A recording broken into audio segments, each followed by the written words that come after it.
Hello there. Welcome back to Scotty's Tubi Summer Spectacular. We are on the last leg of this. Mm-hmm. The last leg, the last day. I said before, I'm kind of my little short. I'm trying to write it down. This was supposed to be cool as ice, but then when I went to watch it, it was the RiffTrax version. It didn't have the regular version, so we're doing the source code, which is what I picked in my short. So if you're wondering, wait, well, how did this happen? There's a short. It should be in the playlist. I think it automatically goes there. But source code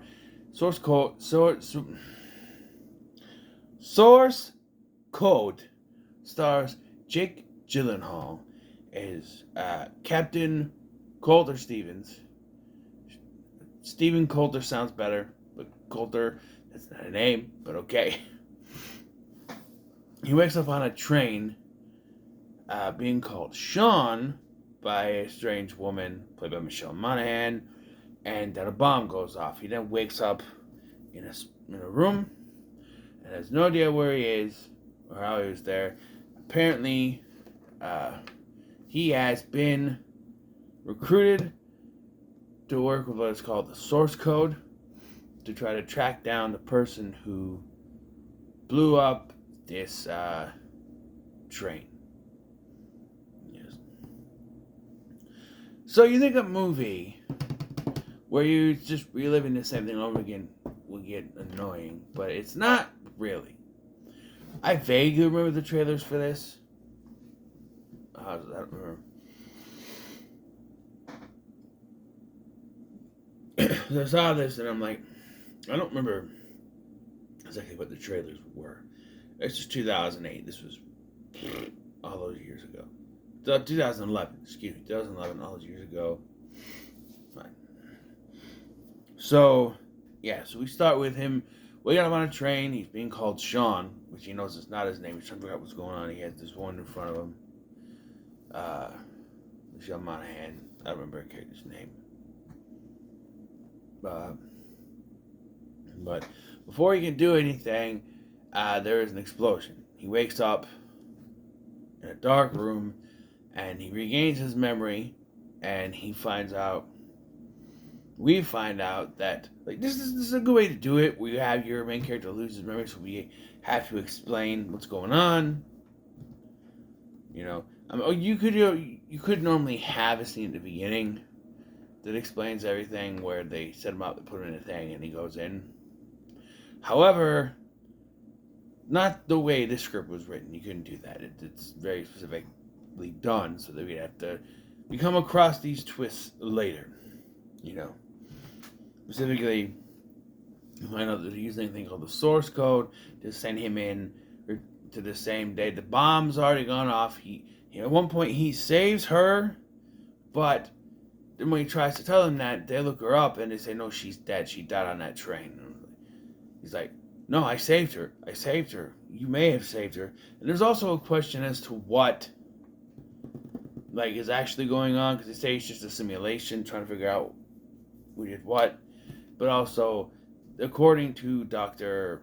Rutledge, played by Jeffrey Irons? Whatever. The Felix Leiter from the new Bond movies, him. Jeffrey something.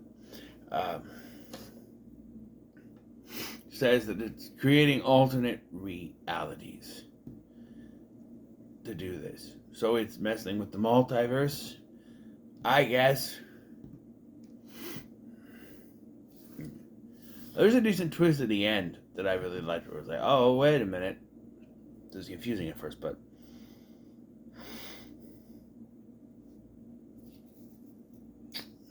stop yawning. Stop it.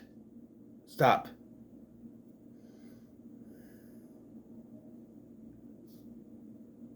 It's annoying when you're trying to do a review and you just keep yawning and yawning and yawning.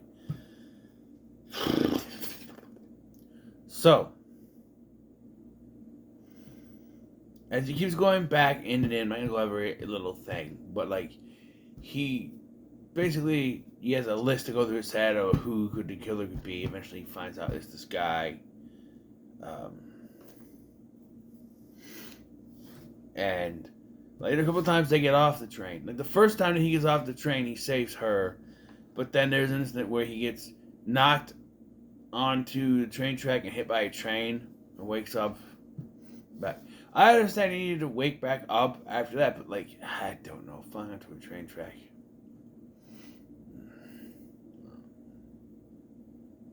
But yeah, they eventually figure out it belongs to this terrorist guy, and he tries to stop. He gets shot, and then inexplicably, so does she, through the van wall.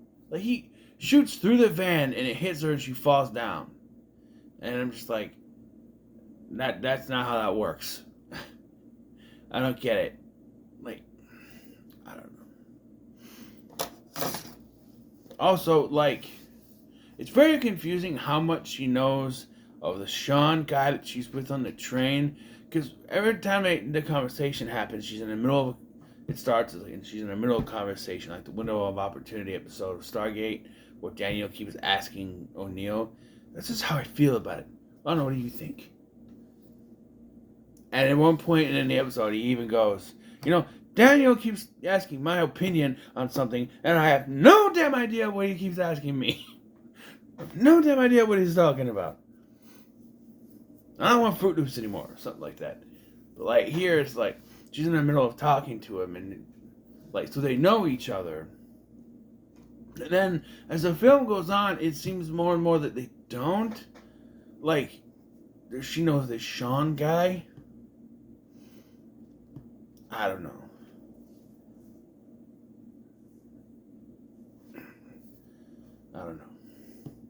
But yeah, he gets to know her more and more each time he goes back and everything. And it is pretty much a bottle movie for the most part. You do see offices and stuff.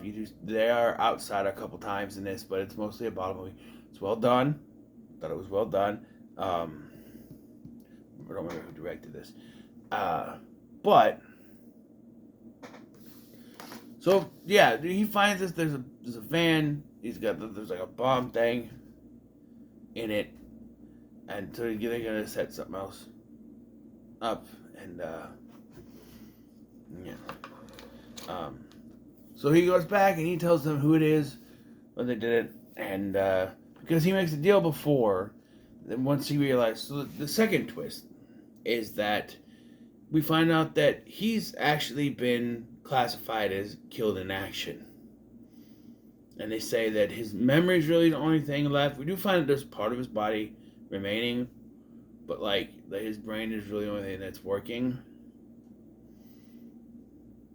So they're using that, which I don't think that's legal, but fine. And so he says after he finishes his mission, he wants to be dead. They said, "Oh, we can continue using you. You should be great to serve your country." He goes, "Really? Do you know that? Did you serve? Would you rather be deactivated, deceased?" Yeah. So they make an agreement that after he finishes the mission, they're going to deactivate him and let him die. But after he finishes the mission, no, he and Goodwin, played by Vera Farmiga, realize that that's not what's going to happen. This has been a success, so Rutledge is going to want to keep it going. So she shuts him down, and he's got like the whole 8 minutes to save. So he goes back in, he confronts the guy, handcuffs him, and then calls the police and a confession as the guy, and then tells them about the van and everything, and then sends an email to Goodwin. And I was like, what's that gonna do? Is it gonna go to her in the real world, or is it going to that world's version of her, in which she would have no idea what he's talking about? I was confused. I said Rutledge, I meant Goodwin. Yeah. So yeah, it's going to Chicago, which makes me even more mad because I love Chicago. Never been there, but it's I want to go visit there one of these times. But yeah, and so she deactivates him, and he is now still living inside this alternate world, I guess.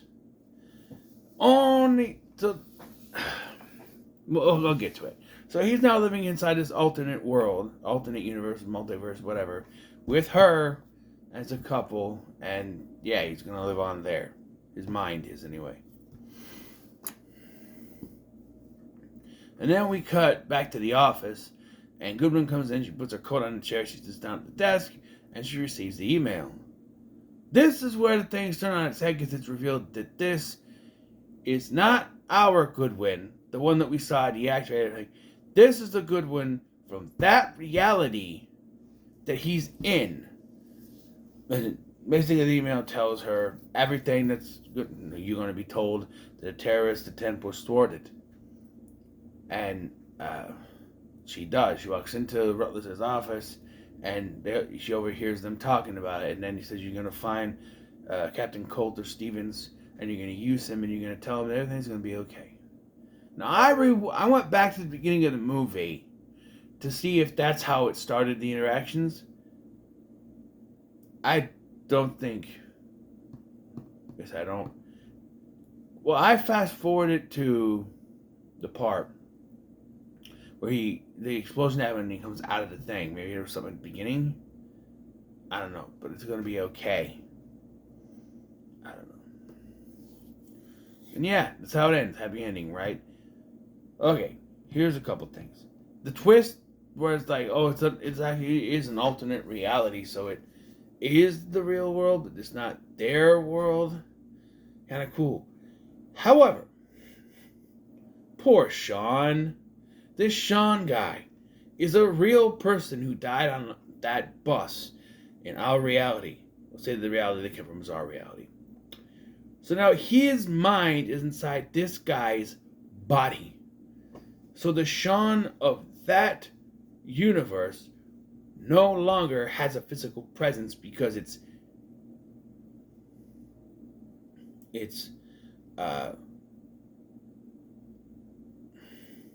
Coulter, it's Stevens, excuse me, it's Stevens' brain inside of his body. What's more is now this woman believes she is now in a relationship with Sean, not Coulter, not Stevens. So that's a little,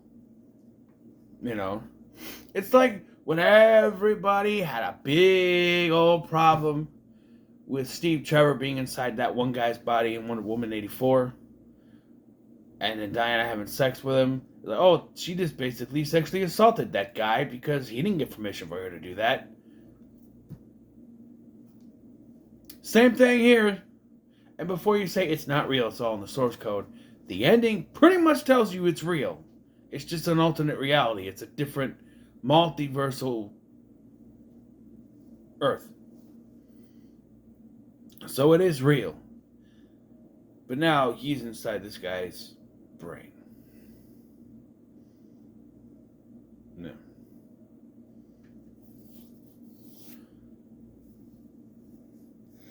There is another issue I have, though.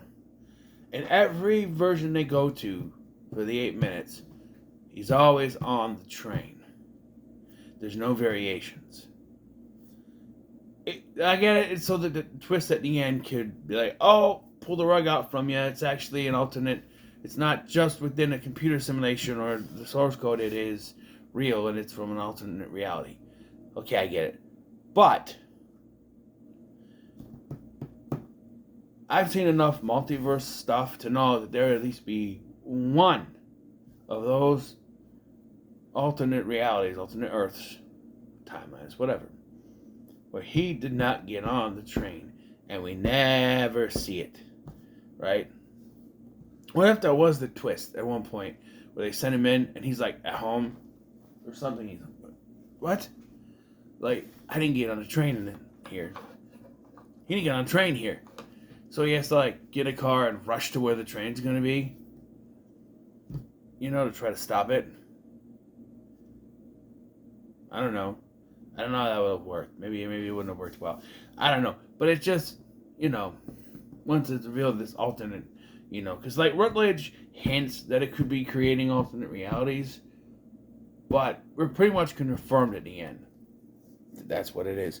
I like that. It's pretty good. So, gonna shape the next one. We're gonna shape to find the next one. What is it? What is it?